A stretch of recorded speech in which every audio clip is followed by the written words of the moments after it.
大家好，我是康Yun. Hello everyone, it's Kang Yun. So this video is just gonna be a short, um, I guess, explanation video in regards to the following videos that I will be uploading shortly. Um, I'd like to apologize also for the, I guess, loss of footage. So when I was recording this footage, well, I guess I should say the PlayStation 5 auto records, and it will record up to an hour worth of gameplay. And from the time in which I started to the time I realized that, oh, I should probably save this footage, over an hour had gone by, and therefore I lost the initial chunk of footage in which I basically, gave the video introduction and explained what I was going to be doing. And I did a few things, and so I would like to just explain what I did and what was lost. So if you see here that my character is holding the Northern Regalia, I basically explained what you needed to do to make this sword, and that doing so you get a gold trophy. And I explained that the two swords that are used to make it are the Demon brand and the Soul brand. The Demon brand is the white one that scales with white character tendency. So if you have pure white character tendency, it will be the most powerful. And on the other side, if we just look at it in the menu here, the other side is black, which is the Soul brand, the one that banishes man. That scales with pure black tendency, and when you put them together, it will scale with both pure white and pure black. So, and it will be more powerful than both of them in either way. So this is a sword that a lot of low-level players will use to sort of twink, I guess they call it, because you need only 20 strength, 14 dex, 12 magic, and 12 faith to use it. And if you want to really min-max, you can just use the requirement for strength to two-handed only. And this thing, if you have pure black tendency, or pure white, but usually invaders are using it, so they probably have pure black tendency, it will hit very hard. It does both physical and magic, and it will do equal parts of both, and it requires no other stat investment because, like I said, it scales with your tendency, not with any like stat. So yeah, that's the Northern Regalia. Quite a cool sword. I don't meet the dex requirement, nor do I meet the, or actually, I think I meet the dex requirement. No, I don't quite. And I will never meet the magic requirement because I'm not going to get 12 magic on this character. But this is its move set. Yeah, it's a really cool weapon. So yeah, I made that, and I also made the I should say you need the soul of the false King Alant, as well as the two swords. The white one, the Demon brand, you get by impressing Old King Doran if you fight him for a little bit, and I think you do just like a quarter of his health. He will allow you to take the sword. And then the Soul brand you get for killing the real King Alant.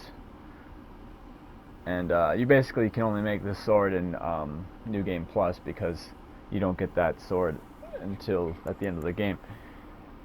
And then I also made a scraping spear, which is you use the It's another boss weapon. It's used by the Phalanx. The Phalanx, you use the Lead Demon Soul, and you need a spear +7. You can either use a regular spear or winged spear to make it. I just used a regular spear because you can buy them. And this spear is interesting because it doesn't actually do that much damage, but it's not meant as a damaging weapon. It for every attack you land, it does 10 durability damage. So in a lot of cases, low-level players, and I did this myself on a low-level build a long time ago. You don't meet the requirements to use it, so you can just attack and it won't do any damage, but every time it lands a hit, like I said, it does 10 durability damage to the opponent. So you can essentially use this thing if you're using it in PvP, if you keep landing attacks with it, as long as you don't kill the player, you'll eventually break all their gear. So experienced players, when they see a scraping spear, they'll usually take off their armor. I don't know that it affects weapons. I don't think it does. I'm not certain. It might. I know Acid Surge does. But yeah, so the Scraping Spear is, I think, proof that they intended for players to, troll each other in these games by introducing a weapon that is deliberately designed to break gear. Yeah, so that's the Scraping Spear. I also upgraded a composite bow, or not a compound longbow. Because of my build and what I'm going to end up with, I'm not going past 19 strength, and I'm going to end up with 18 dex for the Istarel spear. And so with those stats, it ended up being that quality compound longbow would be stronger than a sticky compound longbow. So I had a ton of clear stone, so it was easy enough to just make a quality compound longbow. And as you'll see in the footage, I used it quite a bit, and it's great.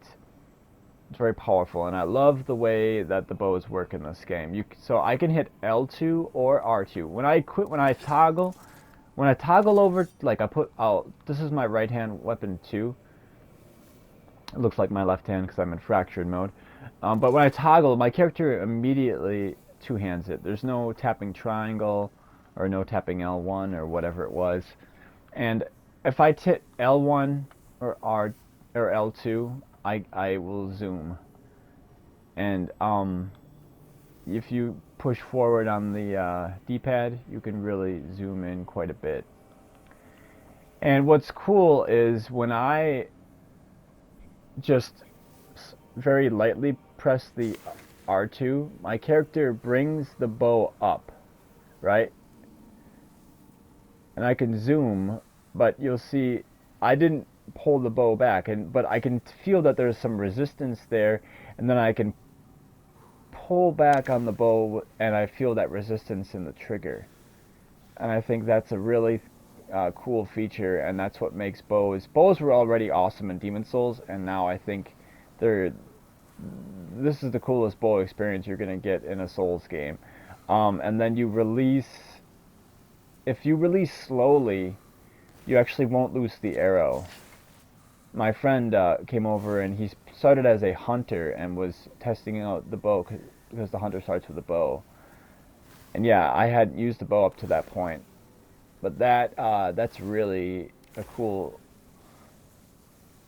feature, and makes the bows just feel that much more dynamic, shall we say. So that was what I did there, and so that footage was basically lost, unfortunately. you'll see me get summoned as a blue phantom while I'm going through Boletaria 1-4, and the video will cut off there because that's when I realized I should stop the recording and start a new one. And unfortunately, the second recording went long enough that the ending of that co-op session got cut off. And what ended up happening was we made it to the boss, and the host summoned another blue phantom, and we got in, and we were doing pretty good, but then the penetrator, well, he penetrated the host and he killed him. So we didn't actually beat the boss, unfortunately. And I put my sign down a few more times, but I ended up dying and not getting summoned. And well, you'll see what happens.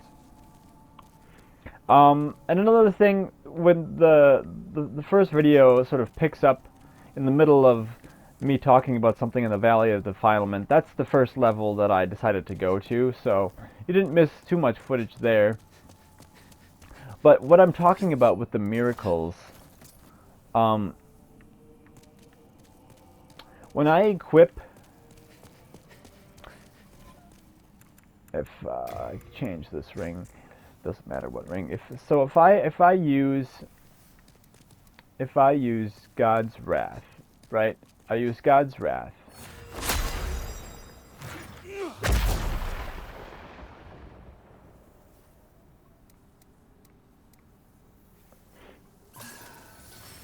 And I use Replenishment.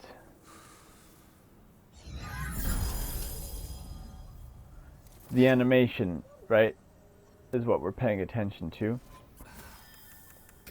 Now, I'm talking about the Ring of Sincere Prayer. And when I cast God's Wrath with the Ring of Sincere Prayer, you'll see it extends the animation, and I do the gesture with my arms in the air, which this is the origin of the Praise the Sun gesture. It actually originated in Demon Souls with this ring.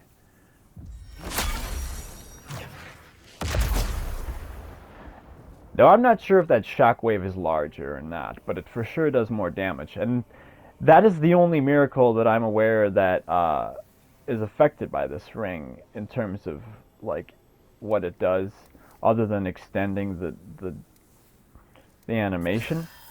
But what I'm talking about is when I equip this ring and cast Replenishment, you heard it makes a sound, but when I equip it, oh, I guess I have to wait for it to wear off.